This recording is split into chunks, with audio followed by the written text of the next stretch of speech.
kasi pina-identify kami ng two bills which each senator would want to pass, and one of these, Sa ma'am. yung SSS. So, ibig sabihin, ma'am, it is not approved in committee?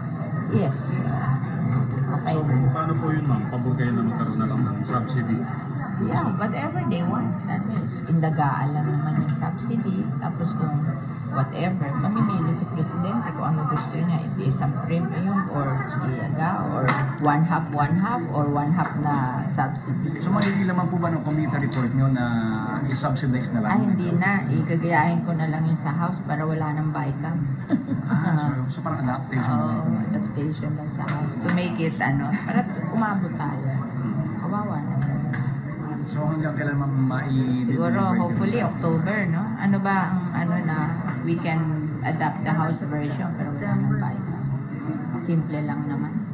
Sa house, ma'am, pareho din subsidy kung gusto nila? Hindi man sinabi doon eh. Basta increase lang 2,000. Simple lang. Now, yung subsidy, you ask the gaano naman. So kung paano gagawin? Kasi yung problema na niya, SSS, ayun niya, bababa yung They have 15 years to do it. So, it's not today. It's after 15 years. We have 15 years to do it. Malay mo naman, maging very successful ang Philippines and baliwala sa kanya yung subsidy na yun. Diba? And maybe in the next 15 years, yung ating mga businesses will expand and SSS will get a lot of premium or contribution income, di ba? Sabi nga, nung 2001, 5 years na lang. Ngayon, 2042. So, that can happen also, di ba? So, tuloy po yun, ma'am, na from 11% magiging 15%? Hindi, wala kami na.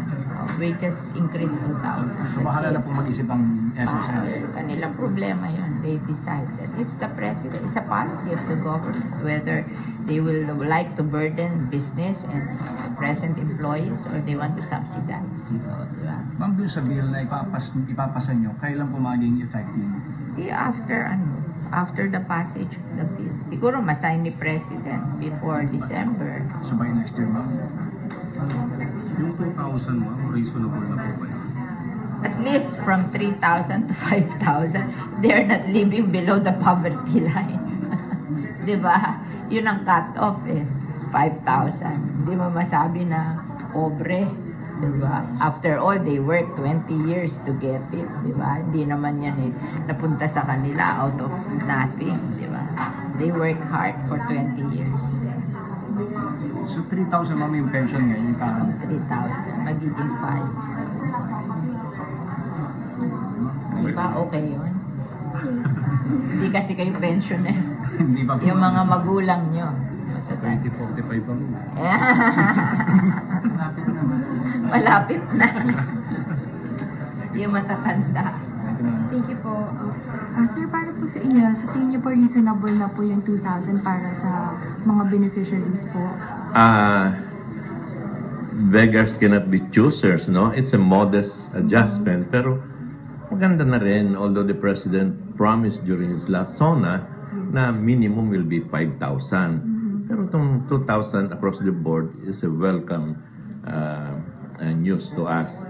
So, and I am confident that the upper house will approve the bill. So, I was also joining the chairperson, Senator Villar, na siguro ang SSS for their continuity and for them to meet the requirements, kailangan siguro to lobby to have a legislative measure that will have the government subsidizing them. So ito kailangan ng mga young ones kaya namin dahil karamihan sa amin wala nang trabaho. Although I do not belong to that class, pero we're very happy that this would be a law at siguro during the latter years ma-adjust pa yan. So kasi yung mga iba ang tinatanggap 1,200, kawawang kawawa. Thank you po.